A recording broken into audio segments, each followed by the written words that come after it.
suffer no loss, I'm paying the cost, I'm ready to win. Yeah, refuse. Mine, it can't be diffused. If you ain't thinking the same, then we playing by different rules. You can't see the vision, we living at different views. Until we complete the mission, keep getting up, never snooze. I walked a mile in my shoes, had the mind of a fool, chasing diamonds and jewels. Trust me, I was confused. Started minding my business and used my mind as a tool. Ended up finding my purpose and found the time to get to it. They told me I couldn't do it. They told me I couldn't make it. They sold it, could never break it. That's sadly mistaken. I need a piece of the pie. I want it so bad I can taste it. They told me like Toby, keep on running toes, they gon' take them. Used to lose, built to win, applied myself, I felt it in. No time for the doubt, they counted me out, I'm getting it in, yeah. No time for no loss, I pay for the cost, I'm winning to win, yeah. Refuse to lose, I'm built to win, applied myself. To CTC, I'm your gracious host, Carl, and I'm back for another episode. A little late on the week 12 recap, but nonetheless, we're getting it done. At the end of the episode, I will be previewing tonight's matching games. We got Eastern Michigan versus Toledo, and we have Ohio versus Toledo, and we have Eastern Michigan versus Buffalo. So I will preview those two games at the end of the episode. In today's episode, we have Poll Talk. The College Football Committee has dropped their top 25 last night. We will go over that. We will be recapping Week 12. We have major performances, and then, like I said, we have the preview of tonight's games. So that's what we got in store for y'all today. I would like to ask that you like, comment, share, subscribe. It helps the channel, helps the network. It helps my channel, CTC, by way of the Refuse to Lose Network. We also got the main show featuring Joe, Tomo, and Dave, Tuesdays and Fridays, 7 o'clock Eastern Time. We have Unfazed, who went live last night, every Tuesday, 9 o'clock Eastern, 8 o'clock Central, featuring Joe and AJ. We have BWT, Baseball with Teddy, baseball content there. We have FFC, Fantasy Football with Coach Coombs, fantasy football content there. We have in the red corner, boxing content featuring Ty, Ricky, and Tomo. We have Dave's Doghouse, highlights and lowlights of sport. We have RBL Real Ballers Only featuring Vaughn, NBA content there. We have always try to get them all. We have Kings Talk with Joe Jordan, Sacramento Kings Talk with Joe. And I believe I got them all. So please like, comment, share, subscribe with all the other channels on the network. It helps them grow as well. And if you like what you listen to, stick with us. Now, let's jump right into some poll talk. We got an updated top 25. And at number one, is still no surprise, Oregon Ducks. The Oregon Ducks have yet to fall off from the number one spot. And shout out the Oregon Ducks at 11-0. They have clinched a spot in the Big Ten Championship. So let's give a round of applause to the Oregon Ducks. Oregon Ducks have solidified one half of my Big Ten Championship. Now, the other half of my Big Ten Championship plays Saturday against Indiana. I had Ohio State, Oregon in the Big Ten Championship. If Ohio State beats Indiana, they're in. If they lose, I believe Indiana's in. So shout out. Let's see what we got. Well, if Ohio State wins, they're not in yet because it would be one Big Ten loss for Ohio State, one Big Ten loss for Indiana. Ohio State would have to beat Michigan and be in. Indiana's in if they win. They will have only one loss. I mean, they would be undefeated, 11-0, no Big Ten losses. They would be in. So that's a big game coming up. We will preview that Friday or Saturday. Y'all know how it'll be up nonetheless. Number one is Oregon, like I said. Number two, Ohio State. Number three, Texas. SEC 9-1. Texas, they play Kentucky. Yeah, they play Kentucky this Saturday. I would be on the lookout for that one. Number four, we have Penn State. Y'all know how I feel. I feel Indiana should be in front of Penn State. If you slap Penn State's name on Indiana's resume, Indiana would have been above Penn State. But I digress. Number five is Indiana. Number six is Notre Dame. 11-1. I mean, excuse me, not 11-1. 9-1. Excuse me. Lone loss being Northern Illinois, but they have a big game with Army coming up. So again, they win this game, I'll shut up. They lose, it'll be a bunch of I told you so's. Number seven, we have Alabama. I told y'all, man, the committee gonna find a way. They're gonna find a way to keep Alabama creeping up in there. Alabama's in front of one loss, Miami. Now, granted, Miami did lose to Georgia Tech, but, I mean, Alabama lost to Vandy. So, do what you want with that. So, number 9 is Ole Miss. Number 10, Georgia. I told you, they're going to find a way. Number 11, Tennessee. Tennessee's coming off a loss to Georgia. Number 12, Boise State moving up after beating San Jose State. Boise State, I believe, has now solidified their spot in the Mountain West Championship, if I'm not mistaken. Because they play Oregon State. Oregon State doesn't count towards the record, and they play Wyoming. They better be Wyoming. So, number 13, SMU, which would be out, I believe. I think that'd be like the first team out because at 14 is the league leader for the Big 12, BYU. So, if BYU were to be the conference champ today, they would be a top 4 seed because Boise State would be a top 4 seed, because Boise State would be the 4th best in the rankings champ if they were to win. 15, Texas A&M. They right on the cusp. And Texas A&M has a resume building resume building game against Texas the last week. Next week is Texas A&M. Texas beats Kentucky. Texas A&M, they play Auburn. If they beat Auburn, that's a resume building win if they can beat Texas next week. 16 is Colorado. Shout out the Buffs. Colorado has to win out, possibly has to win the Big 12. I don't know. If they win out, make the Big 12 and lose, I don't know if there's still a scenario if they make the playoffs. But if they win out and win the Big 12, obviously they get the automatic bid. 17, Clemson. Clemson moves up to 17 after beating Pitt, narrowly avoiding an upset. 18, my South Carolina boys. 18 after beating Mizzou at home. 19 is Army. 20th is Tulane. By the way, if Tulane beats Memphis next Friday night, I have perfectly predicted Tulane's season. 21 is Arizona State. Shout out Kenny Dillingham and the boys.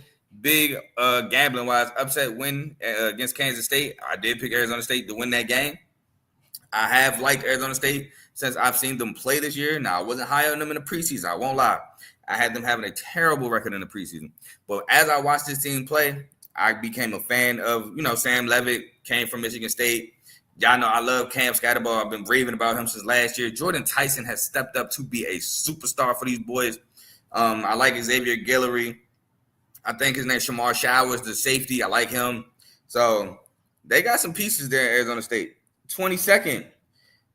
After not being ranked, they did throw him back in there. I'm actually surprised they did it. Iowa State moved into 22nd. 23rd is Mizzou. 24th is UNLV, which, by the way, why are we still ranking Missouri? Get them out of here, please. And 25th is Illinois, which I wouldn't be mad if Illinois wasn't ranked either. Drop from the rankings is Kansas State, Washington State, Louisville, and LSU, which I'm surprised LSU ain't ranked because for some, SEC bias. But LSU's out. Full losses, I guess that's the threshold to get you out of the top 25. Now, let's see who I would have in here. Let me think about this. Because it is some teams, I don't know. Washington State did take a bad L. New Mexico's a bad L. I think I would have them out. Missouri might have to be in here off of who else? Kansas State, 3 losses. They have been reeling. I don't know if I would kept Kansas State. I think that's rightfully done that they're out. Dang, they might have to be out. Louisville, I think, got 4 losses, so they're out. Yeah, well, never mind. Because of lack of somebody better, Mizzou has to be in. I'm sorry, I apologize.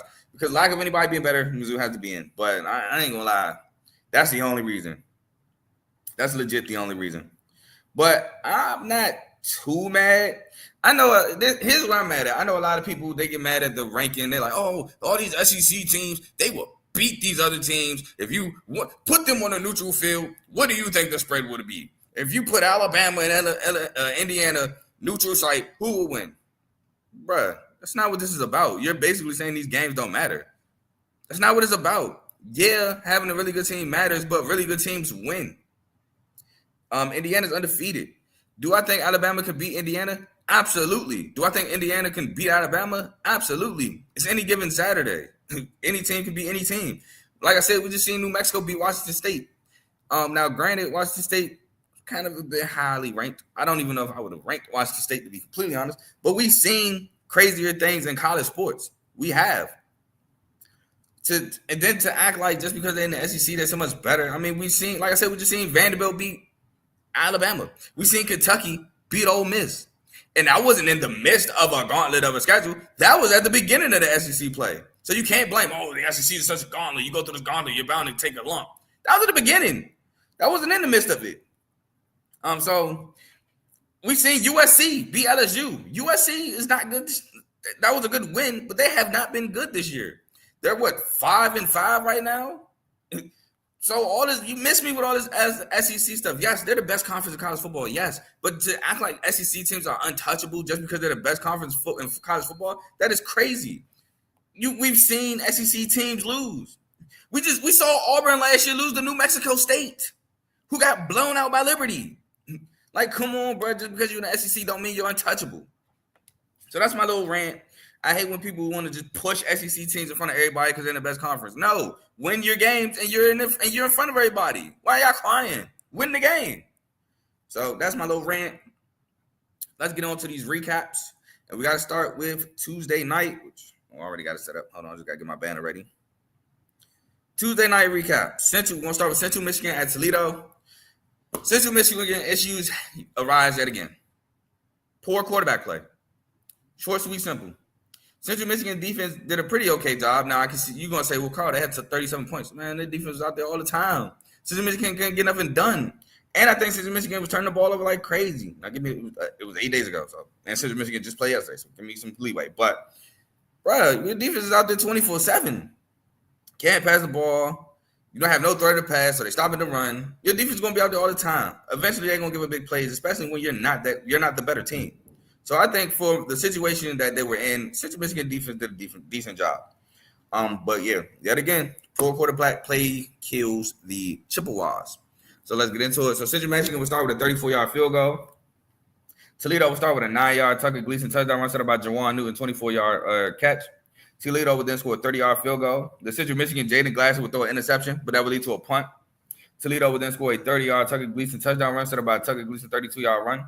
And it was 22 seconds left in the second quarter. Central Michigan's Jaden Glazer would throw a pick six to Nazir Bauer.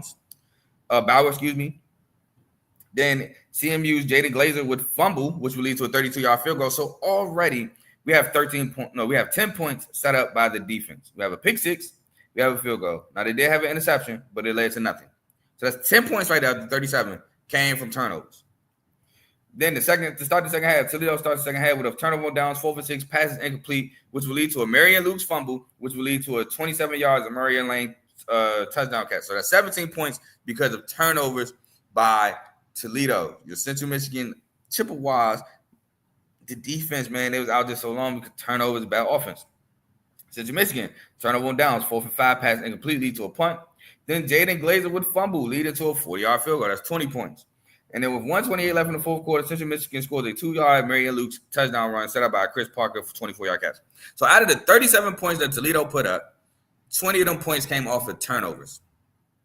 So like I said, man, that defense did a pretty good job.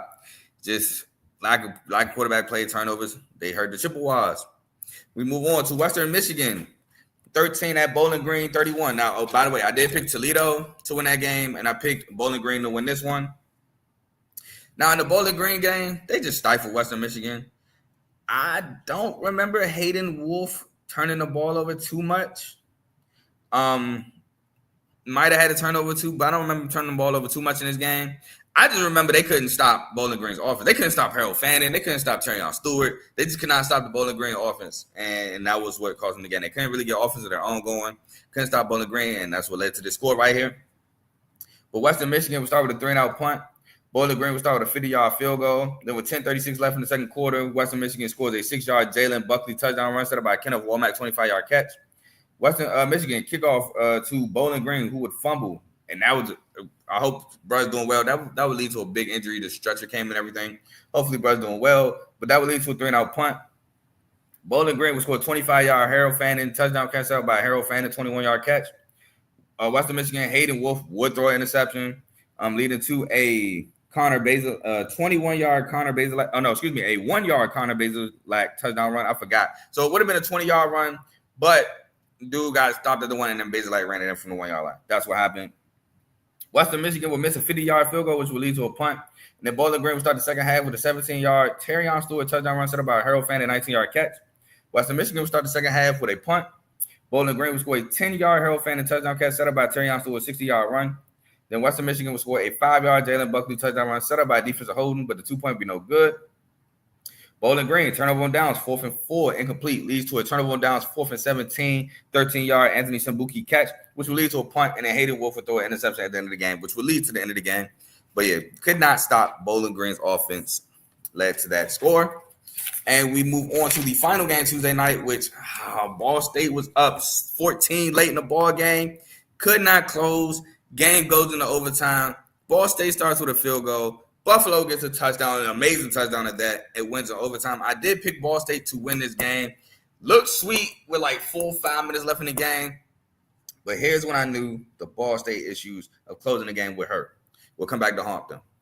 It was when they got the turnover. They were driving. And then all of a sudden that drive sputtered, led to a field goal, and Buffalo came down and scored instantly. And then they couldn't convert on third downs. Buffalo got it again, scored. And I'm like, all right, they got time to kick a field goal and win it. Passing game was out of whack on that last drive. Could not get in sync with his receivers. And yeah, Buffalo took advantage and got a comeback victory against Ball State in overtime. So let's talk about it. So Buffalo starts with a 3-yard CJ Agbana touchdown run set up by Al-J Henderson 14-yard catch. Ball State starts with a 23-yard Ty Robinson touchdown catch set up by Tanner Koziel 16-yard catch. Ball State would then score a 2-yard Tanner Koziel touchdown catch set up by Caden Samoa 53-yard run. Buffalo would score a 27-yard field goal. Then Ball State would score a 1-yard Vaughn Pemberton touchdown run set up by Justin Bowick 53-yard catch, which, by the way, Bowick had another spectacular day. Buffalo, Al-J Henderson fumbles, leading to a 3-and-out punt. And Buffalo would score a 6-yard Al-J Henderson touchdown run set up by a J.J. Jenkins 49-yard catch. Ball State would score a 22-yard Justin Bowick touchdown catch set up by a Cam Pickett 22-yard run. Ball State, Caden Samoa interception, leading to a 2-yard Victor Snow touchdown catch. Ball State would start the second half with a punt. Buffalo would start the second half with a 4-yard Al-J Henderson touchdown run set up by Jake Orlando 26-yard catch. With 2:46 left in the third quarter, Ball State would score a 65-yard Cam Pickett touchdown catch. Then Buffalo, CJ Agbana would throw an interception leading to a 10-yard Cam Pickett touchdown run. Then Buffalo, CJ Agbana would throw another interception leading to a 27-yard field goal. Then Buffalo would score a 26-yard CJ Agbana touchdown run set up by Al-J Henderson 29-yard run. And Buffalo would score a 33-yard J.J. Jenkins touchdown catch set up by 3 defensive penalties. That's when I knew. I was like, man, here it go. Can't close the game. Ball State overtime kicks a 36-yard field goal, and Buffalo scores a 14-yard Lamar Sperling touchdown catch on the sideline to win the ball game. Or really, like, kind of corner of the end zone-ish. But, yeah, could not close the game. Left the door open for Buffalo. Buffalo kicked their foot in the crack. Won the game. Now we move on to Wednesday night. Wednesday night had 3 games as well. We're going to start with Kent State at Miami, where Miami of Ohio did win 34-7. Covered at 30.5, by the way. Kent State scored early, went up 7-zip, and that was it. That would be your ball game. Went up 7-zip, and that was it. That was all she wrote. Miami had stifling. Well, did I say stifling defense? I wouldn't say stifling defense. They just didn't allow them to sustain drives. Kent State had some defensive drives as well. It's not like Miami was getting whatever they wanted, but Miami, as y'all know, as I continuously say, they are prone to hitting big shots, and they were able to hit those big shots, and those led to points. And once they took the lead, they never looked back. Miami of Ohio starts with a Kevin Davis fumble, which will lead to a Krishan McCray 11-yard touchdown run. Then Kent State, Tommy Olatowski would throw an interception, leading to a 69-yard Reggie Virgil touchdown catch. Miami of Ohio will score a 45-yard field goal. Kent State misses a 41-yard field goal, leading to a 34-yard Javon Tracy touchdown catch. With 13 seconds left in the second half, Miami of Ohio misses a 49-yard field goal, leading to halftime. Kent State will start the second half with a 3-and-out punt. Miami of Ohio will start the second half with a Kevin Davis 6-yard touchdown run, set up by a Kevin Davis 13-yard run. With 14 seconds left in the third quarter, Miami of Ohio scores a 74-yard Keon Mosey touchdown run. Kent State's Tommy Olatowski fumbles, leading to a 25-yard field goal. Miami of Ohio's Jordan Brunson would fumble, leading to a turnover on downs, 4th and 13. They actually converted, but it was illegal touching. That's a loss of down, turnover on downs, and that would lead to the end of the ball game. Like I said, man, hitting those big plays. Had a 74-yard touchdown run, 69-yard touchdown catch, 34-yard touchdown catch. That's a big play too. And Kent State could not sustain drives well enough to score. We move on to Akron. At Northern Illinois. Now, I did pick Northern Illinois to win this game. Now, it was rainy. Game was a little sloppy, but they ended up pulling it off 29-16. There was a moment in the third quarter. I don't think they scored points in the third quarter. I don't think they scored until the fourth, if I'm not mistaken. Yeah, they didn't score until the fourth, but the game got real defensive, real sloppy, like I said, because of the rain. But Northern Illinois was able to pull it out, had the better run game in the game. That's normally a good thing when in the rain. But Akron fought hard. They fought hard, just could not get the job done. We'll talk about it. So Akron starts with a Avery Book fumble, leading to a 32-yard field goal. Akron would then score a 40-yard Adrian Norton touchdown catch set up by Jordan Simmons' 13-yard run, but the 2-point be no good. NIU will score a 58-yard Trayvon Rudolph touchdown run. NIU will score a 39-yard Dane Partridge touchdown catch set up by Trayvon Rudolph. With 10:56 left in the second quarter, Akron scores a 27-yard field goal. NIU 3-and-out punt. The punt is blocked and recovered in the end zone by Akron for a touchdown. That was picked up by Noel Roach. NIU scores a 32-yard Grayson Barnes. I don't know what I meant to write. He scored a 32-yard touchdown, but I forgot it was a run reception. I didn't write it down, so we'll just say he scored a 32-yard touchdown. Gavin Williams set it up with a 35-yard catch, and the 2-point would be no good. NIU turnover on downs, 4th and 5, passes incomplete, leading to halftime. NIU starts the second half with a punt. Akron starts the second half with a punt. Akron turnover on downs, 4th and 7, passes incomplete, leading to a punt. And it was 7:56 left in the fourth quarter. NIU scores a 71-yard Gavin Williams touchdown run set up. Oh, no setup, but the 2-point be no good. And it was 26 seconds left in the fourth quarter. Akron turnover on downs, 4th and 10, passes incomplete, leading to the end of the game. So only one touchdown scored in the fourth quarter. Like I said, it got real defensive, real sloppy. But Northern Illinois was able to pull it away. Now, granted, you can say Northern Illinois got real defensive since giving up 10. I want to say since 10 or giving up 9. They gave up 9 because the only touchdown that Akron got after that was a blocked punt recovered in the back of the end zone. So Northern Illinois really only gave up 9 points. But we move on to our final game where I got the clean sweep. Picked Ohio to beat Eastern Michigan. Ohio won 35-10. Now, this game was real close, but Cole Snyder threw a bunch of interceptions. It was basically turnovers won Ohio the game. Turnovers and parking of all legs won Ohio the game. It was real close. Cole Snyder threw a bunch of picks. Ohio capitalized and won the game. That's pretty much short and sweet.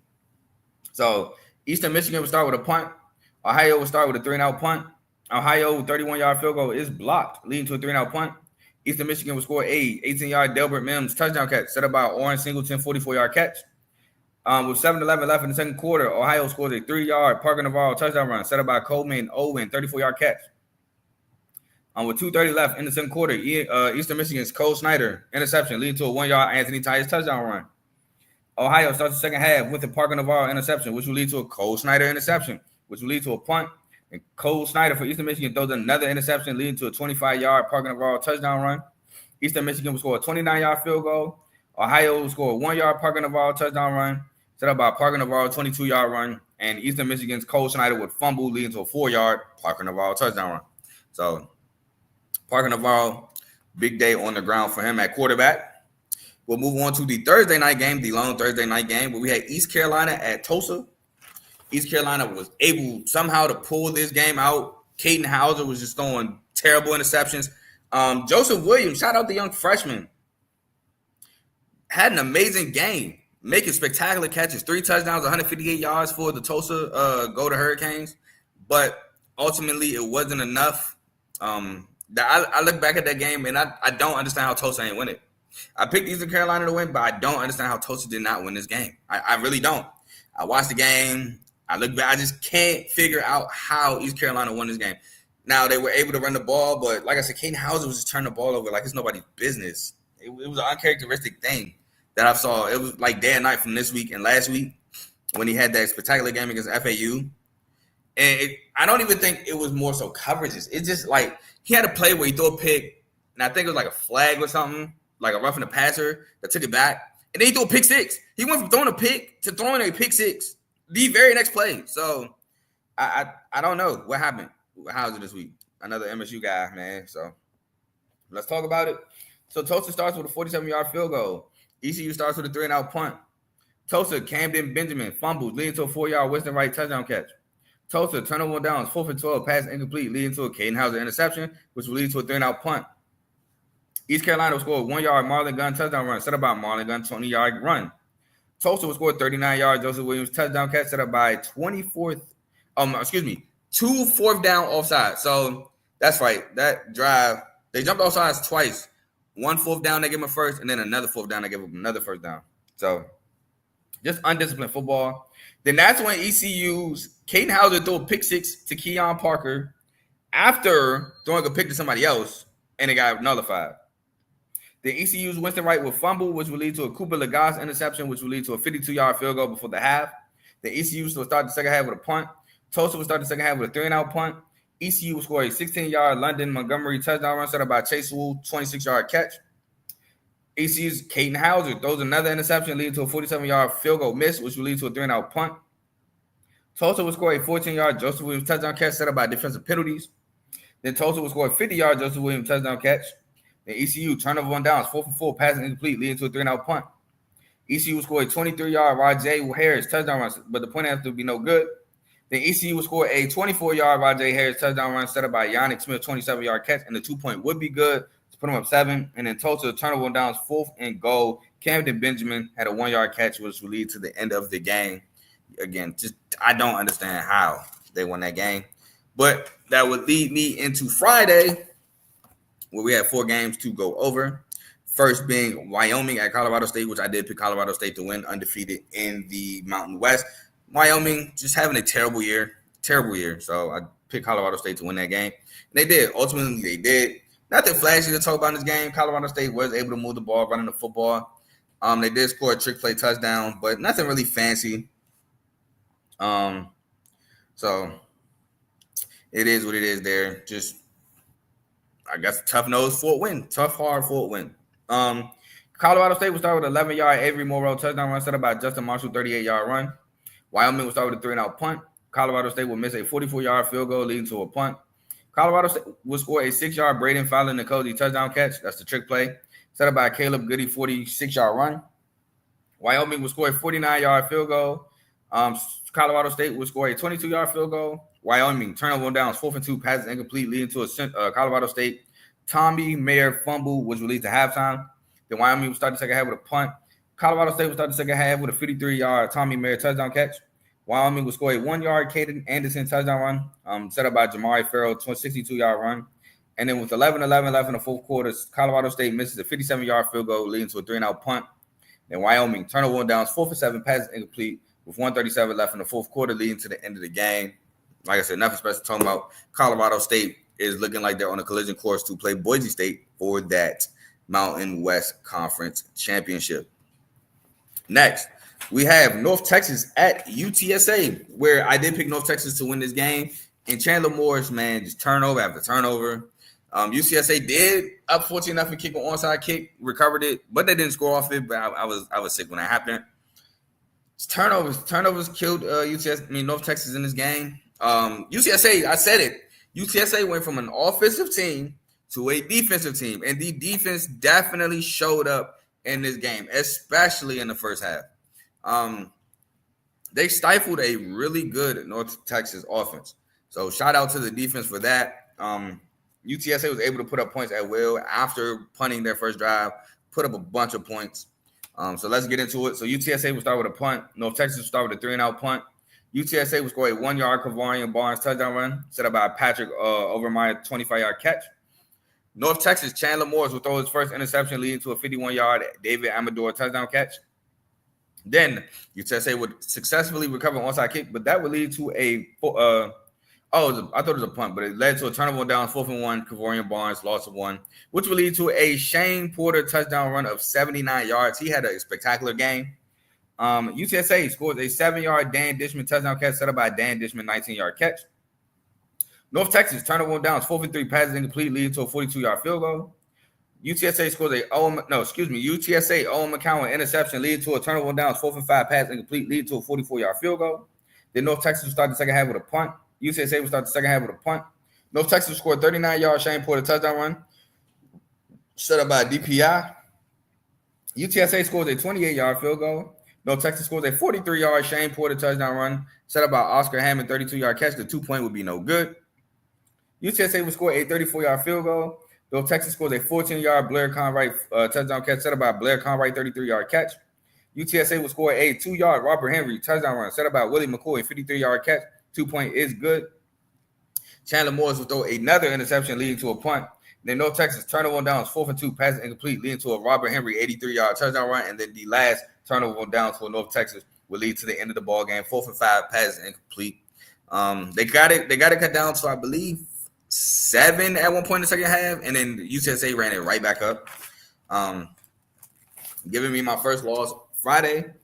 Next, we go on to Washington at UCLA. Now, this was a pretty defensive ball game. I'm not gonna lie, Washington just pulled away late, to be completely honest. Pretty defensive ball game. It was what I would thought it'd be, a power struggle to score points. I believe the halftime score was like 14-10. Like I said, Washington just pulled away late. UCLA scored a touchdown to make it 19 late in the ball game, like literally last drive.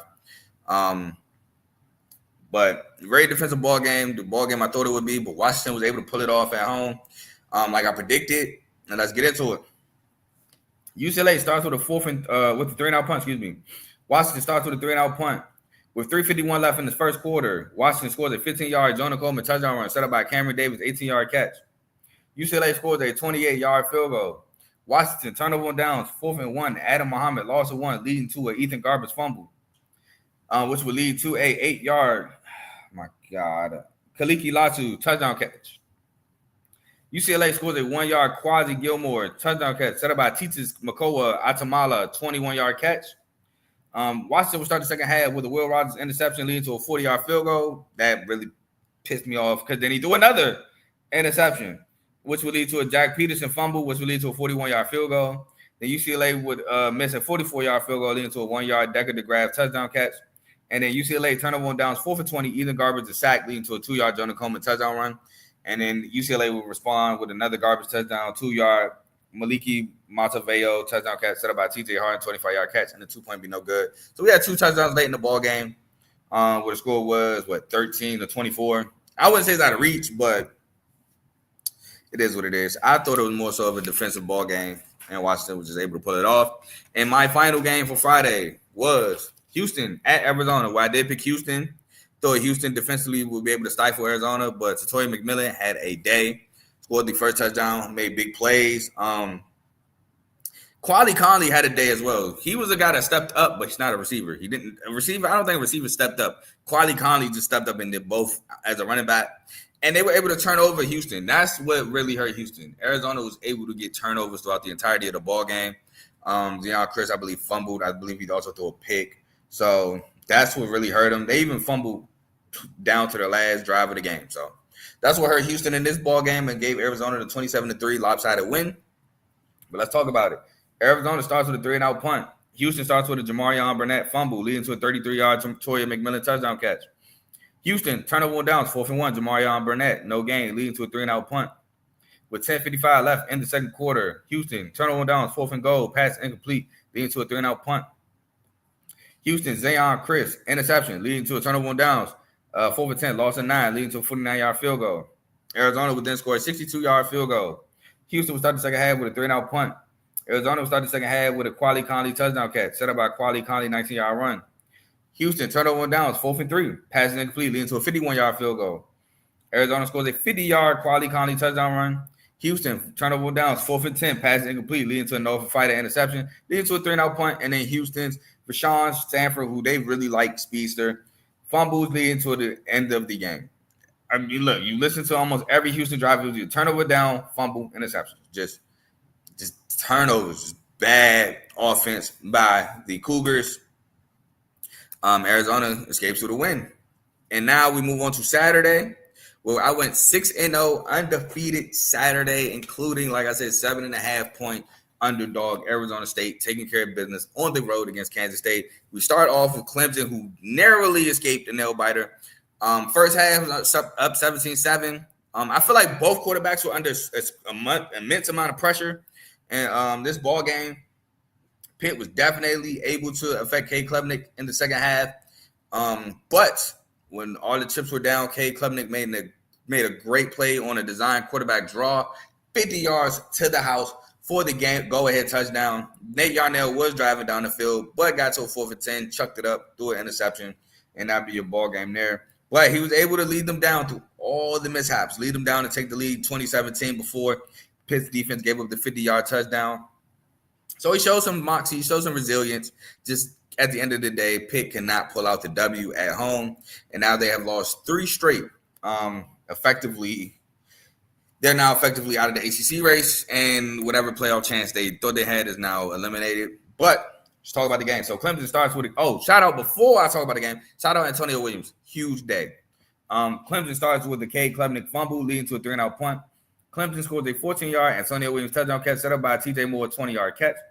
Pitt scores a 2-yard Daniel Carter touchdown run set up by Desmond Reed 43-yard run. Which, by the way, Desmond Reed also had a day. Did not find the end zone, but he had a day both through the air and on the ground. With 11:18 left in the second quarter, Clemson scores a 28-yard Antonio Williams touchdown catch set up by Brian Westcott 45-yard catch. With 4:11 left in the second quarter, Pitt misses a 59-yard field goal leading to a 3-and-out punt. Clemson scores a 51-yard field goal, and then Pitt will start the second half with a punt. Clemson starts the second half with a punt. Pitt, Nate Yarnell fumbles, leading to a 3-and-out punt. With 10:55 left in the fourth quarter, Pitt scores a 35-yard field goal. Pitt scores an 8-yard Gavin Bartholomew touchdown catch set up by DPI. Clemson turnover on downs, 4th and 1, Philmont for loss of 4, leading to a 47-yard field goal. Clemson scores a 50-yard Cade Klubnik touchdown run, go ahead, set up by Antonio Williams 18-yard catch, and then Nate Yarnell will throw an interception to end the ball game.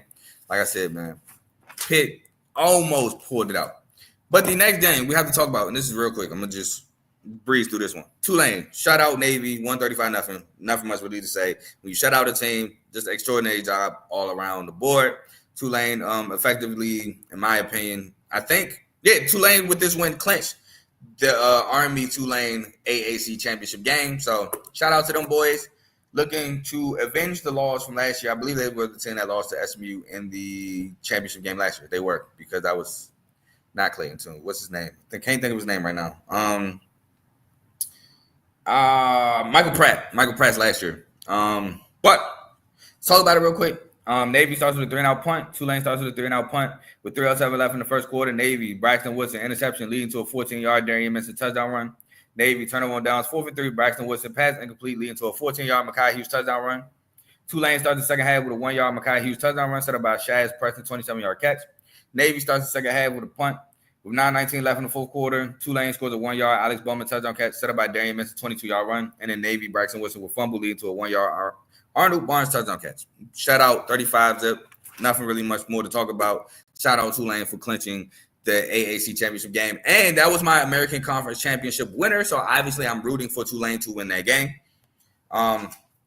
Next, we got to talk about my South Carolina Gamecocks. First of all, I would like to say that I apologize for shortchanging y'all and my preseason prediction. But as y'all know, I noted, I don't know who our quarterback is going to be. And South Carolina is not the greatest at recruiting quarterbacks, from my experience.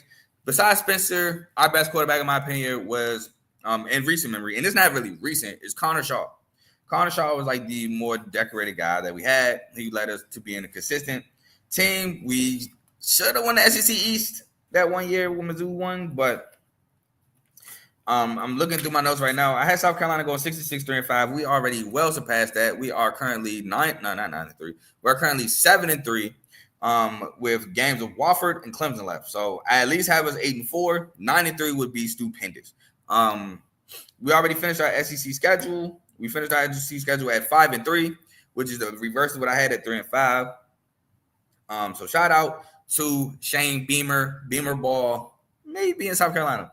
But again, did not know what our quarterback situation would be like, and it's been really good. So I take my L, man. I'd rather be wrong that way than wrong the other way. So But let's talk about the game. This was a nice back and forth game. South Carolina, they did dominate the start, but turnover on downs, being aggressive. I wasn't mad at the aggressive play calling, but that kind of kept them in the ball game. But we were able to battle back, take the lead. Now, Luther Burden did score a go-ahead touchdown late. I was a little nervous, but Lenore Sellis, calm, cool, collected, drove us down the field, got some big plays. The Campbell, huge shovel pass touchdown to Rocky Sanders at the end of the ball game. And then Jalen Kilgore with an interception to ice the game. Cal Quinard called game before that, though, with a huge sack. Man, Nick Harper scored off of blown coverage. Young DBs, got to keep y'all eyes out that backfield, man. Got to keep your eyes out that backfield. He took the cheese. Nick Harper went down the field. It was a corner blitz. Rocket, we used to call it Rocket. Corner blitz, boom. Safety was supposed to come over. Did not. He hesitated, went upfield, thinking he was stopping a run. Nick Harper went down the field, touchdown. So, got to keep your eyes out that backfield, young corners, that's safety, young safeties. Mizzou starts with a 38-yard field goal. South Carolina starts with a 26-yard Nick Harper touchdown catch, set up by Josh Simon, 30-yard catch. Mizzou scores a 37-yard field goal. South Carolina turn on downs, 4th and 1. Rocket Sanders lost at 1. Tried to run in the hole, couldn't get there. Tried to bounce it out, couldn't get there. Leads to a punt. Lenore Sellis fumbles, leading to a 49-yard field goal miss, leading to a 6-yard Josh Simon touchdown catch. South Carolina scores a 38-yard Jared Brown touchdown catch set up by Josh Simon, 29-yard catch.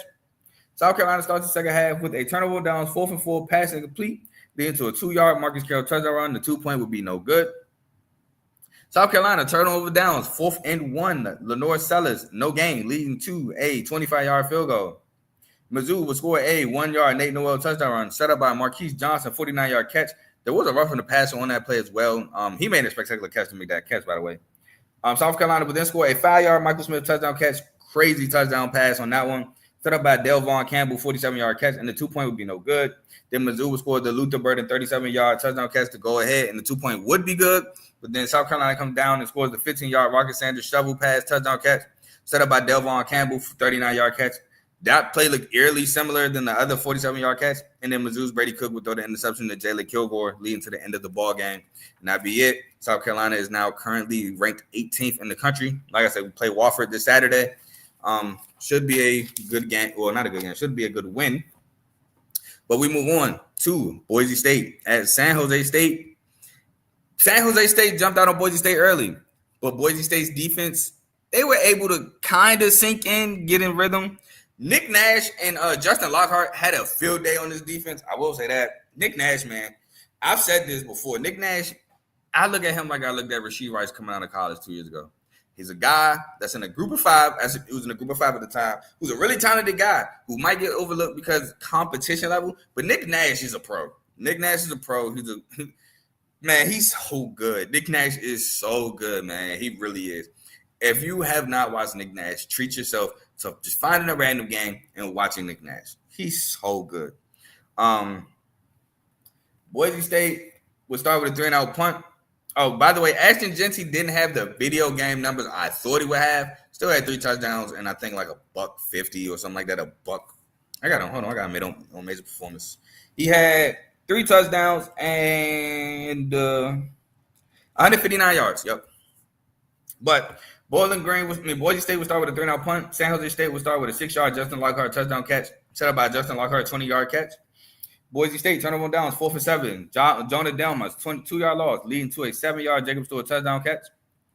Boise State fumbled kickoff. They fumbled the kickoff return, but that would lead to a turnover on downs, 4th and 1.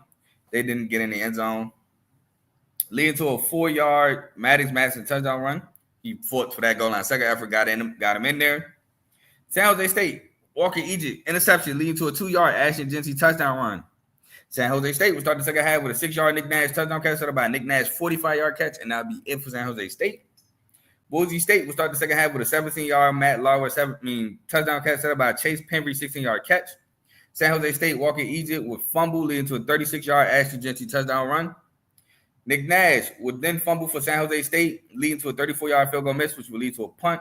And then Boise State would score a 5-yard Ashton Jeanty touchdown run set up by Cam Camper, 22-yard catch. And then Walker Egypt would throw a pick 6 to Devon Banks, 70 yards for a touchdown. And that'd be your ball game. Boise State remaining undefeated in the Mountain West. One loss being to Oregon, now 9-1. Looking to play Colorado State in that Mountain West Championship.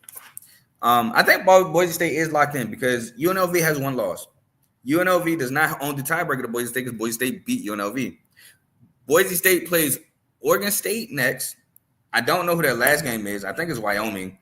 And if they lose to Wyoming, which would be insane, they still have the tiebreaker because Oregon State doesn't count towards conference record. So we move on to my upset winner. Shout out the Sun Devils at Arizona State. They beat Kansas State 24-14. This game really was more so about turnovers. And Kansas State just being, I think Kansas State was rattled. Could have gained a yard on 4th and 1 with DJ Giddens. Came out the gate through an interception. Avery Johnson was just turning the ball over like crazy. I see why Kenny Dillingham told him to keep his confidence. That's what separates you because a game like this can destroy your confidence. You're at home. You're reeling. You're trying to get you a W to keep your Big 12 championship hopes alive. And you can look at yourself. I'm not saying he should do this. I'm not saying he did do this. But I'm saying there is that possibility of you looking at yourself and saying, dang, I cost my team a championship. And that can hurt you. A young guy, he's a freshman, I believe. That can hurt you. So I'm glad Dillingham did what he did, saying that, trying to encourage the young guy. Keep your head up, Avery Johnson. You played well for a freshman this year. I will say that. But Arizona State, man, Jordan Tyson, what a game by him. I've been telling people about Jordan Tyson on the show. He is tough. I think he's a young guy, so I don't know if he's a freshman, but he is nice. Kansas State starts with an Avery Johnson interception, leading to an 11-yard Jordan Tyson touchdown catch. Kansas State, turnover down, 4th and 1, DJ Giddens, no gain, leading to a 3-and-out punt. Arizona State scores a 30-yard Jordan Tyson touchdown catch. Kansas State, Jace Brown fumbles, leading to a 16-yard Shimon Matire, 16-yard touchdown catch. Kansas State, turnover down, 4th and goal, 9-yard loss, leading to halftime. Arizona State starts second half with a 47-yard field goal. Kansas State starts second half with a 3-and-out punt. Arizona State's Jordan Tyson would fumble, leading to a 10-yard Avery Johnson touchdown run, but the 2-point would be no good. Kansas State will score a 4-yard Joe Jackson touchdown run. DJ Giddens set that up with a 45-yard run, and the 2-point would be good. But then Kansas State would then miss a 36-yard field goal, leading to a 3-and-out punt. And then Avery Johnson would throw a pick to end the game, leading to the end of the ball game. Huge win for Arizona State. They play BYU, and which I don't know if this gives first place. It would give first place if Colorado loses to Kansas, which Kansas came off of a huge win against BYU last night. BYU just looked out of sync offensively. Credit to the Kansas defense for that one. Kobe Bryant and Melo Dotson, which hurt this, but the killer in that game, that pooch punt hit a BYU player. Kansas recovered, scored the game, go-ahead touchdown. BYU could not recover from that and lost the game. But we go to our last recap for tonight. Tennessee, 17 at Georgia, 31. Now, Georgia shut out Tennessee in the second half. That was in part to having long touchdown drives, and they pretty much, not the first half, because Dylan Sampson did a lot in the first half, but the second half, they kind of contained the run game a little bit. Also, Georgia finally used their tight ends. Oscar Delp had 2 touchdowns. Lawson Lucky had a big catch. Yorosek had a big catch. I believe Yorosek found the end zone. I can't remember. And then London Humphreys, that catch on the sideline. Oh, my God. Dominic Lovick had a catch down the middle. But what really sparked it after playing bad to start the game was Carson Beck, man. I come on here, and I called him for fraudulent. I got to give him his credit.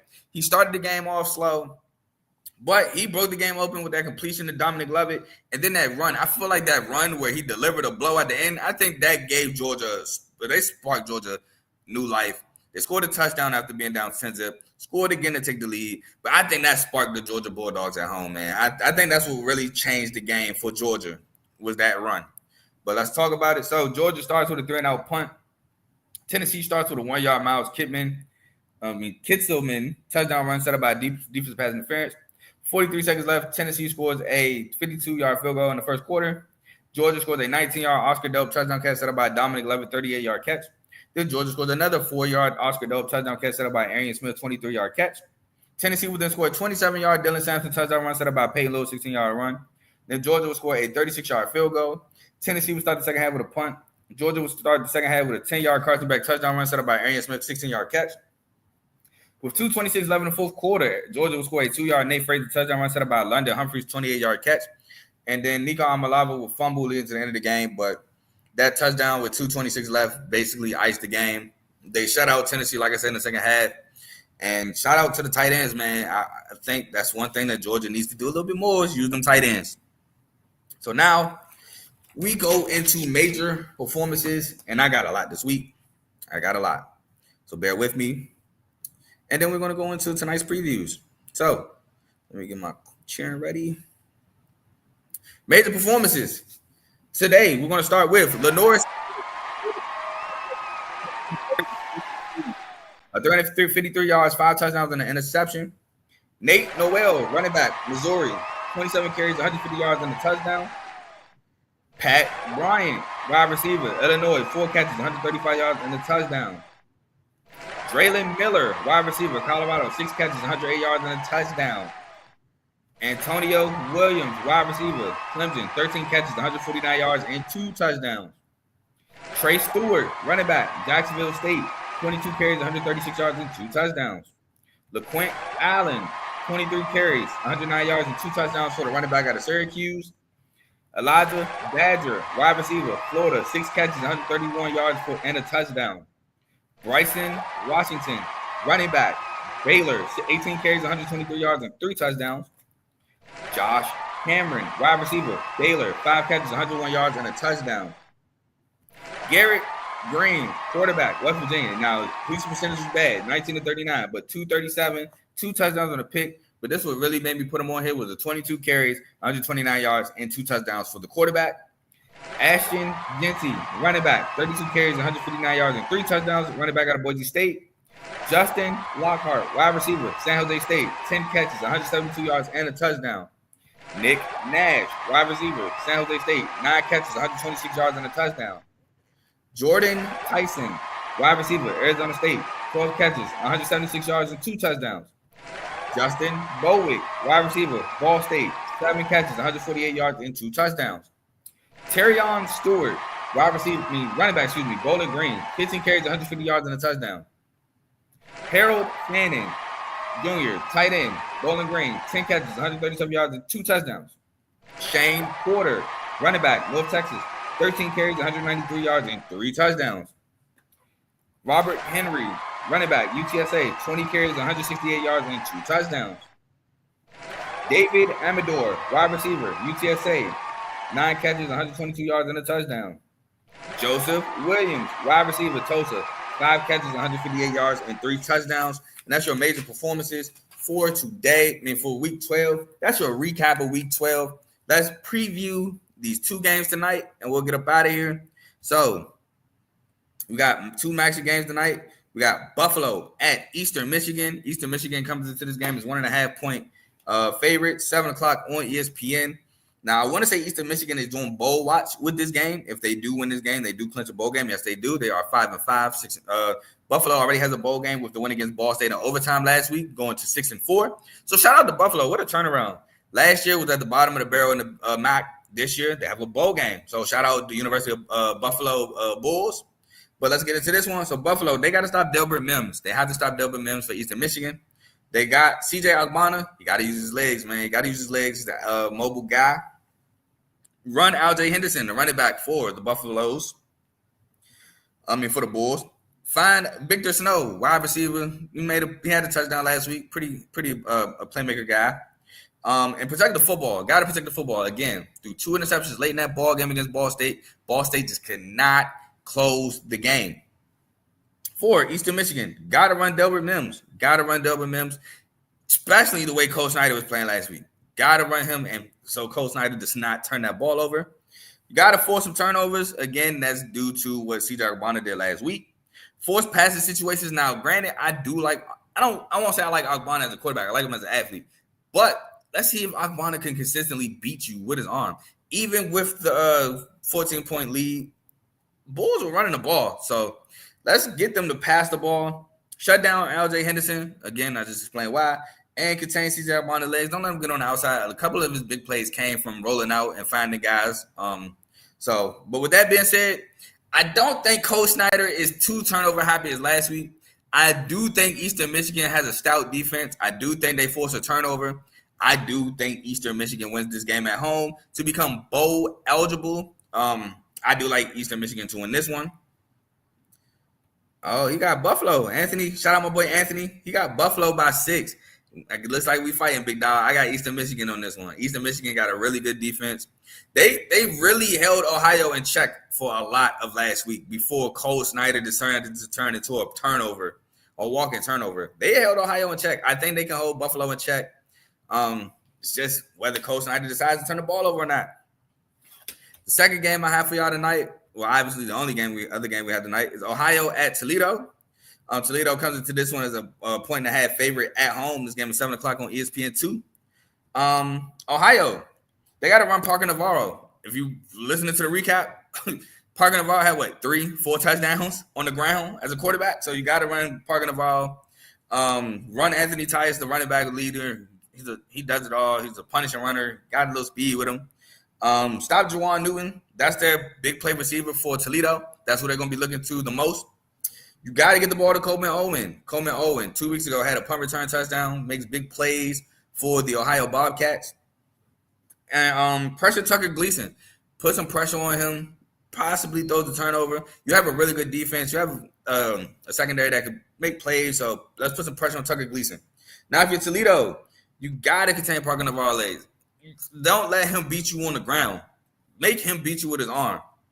You got to establish a run game. Whoever that will be to step up, got to establish a run. Got to get the ball to Juwan Newton. You got to force turnovers because, hey, man, this Ohio defense might have to, let's just say they got to win a turnover battle because this Ohio defense might force some turnovers. You might have to get something back, and you got to contain Anthony Tyus because if you get Parker Navarro going, you get Anthony Tyus going. It's tough to stop this Ohio offense. And in my opinion, I think Ohio wins this ball game. Ohio's a really good defense. Ohio is it's a 3-way tie right now for first. Well, really 2-way because Miami of Ohio won last night. So it's really a tie for second because Ohio hasn't played yet and Bowling Green, I don't think, has played yet. But, man, Ohio has a really good team. They has a really good defense. Parker Navarro, ever since that bowl game last year against Georgia Southern, I believe, he's been playing really well. I think Ohio's offense is going to be able to generate some points. They're going to be able to stagnate Toledo. I don't think Toledo generates a running game enough to where these Ohio pass rushers don't pin their ear back and try to go get after Tucker Gleason. Tucker Gleason may throw an interception or two. I'm rolling with Ohio to win at home, to keep pace with Miami of Ohio and Bowling Green. I got Ohio by 3. I think turnover will be the difference. I'm exactly with you. Anthony. So I'm rolling with Ohio to win the game. That's the end of CTC. I will be back either tonight or tomorrow morning. I'm actually done a little earlier than I thought. I could have just threw these last 4 on it, but whatever. I'm not going to do that. I'm going to make it his own separate episode. Be back to preview Thursday and Friday night. Dog of the Week will be live Friday night. My Dog of the Week got crushed yet again. Look, let's talk about Dog of the Week for a second. I'm 2-3 at Dog of the Week, where I pick an underdog I think is going to win, right? My Dog of the Week either hits or gets blown out. My Dog of the Week don't lose by 3, don't lose by 7. It either wins or gets blown out. It's not even close. Arkansas got blown out. BYU won. Michigan State got blown out. Duke won. And I forgot the other one that got blown out, but they got blown out. I can't even remember who it was, but I remember they got blown out. My Dog of the Week, man. So with that trend, though, this one should win. I don't got a Dog of the Week yet. It's Wednesday night. I'm going to keep looking, see who I like the best, but it will be done Friday night. It will be out. Saturday, I'm going to let you know now. Saturday, I probably have maybe 5 games to preview, but with the new segment, it's going to make sense. So just wait for that one. Wait for the Week 13 weekend preview. But with that being said, I think up next would be, I don't know who's up next, but I'm gone until then. I catch y'all. I'm gone.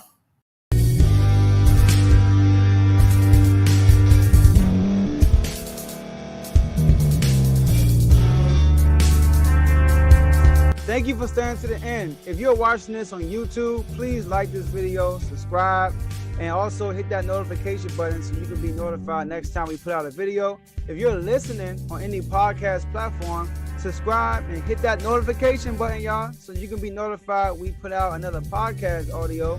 And last but not least, hit that share button, no matter what you're listening to or watching it. hit that share button and send it to somebody that you know that would love to watch this episode you just listened to. So once again, thank you for staying to the end, and we'll see y'all in the next episode.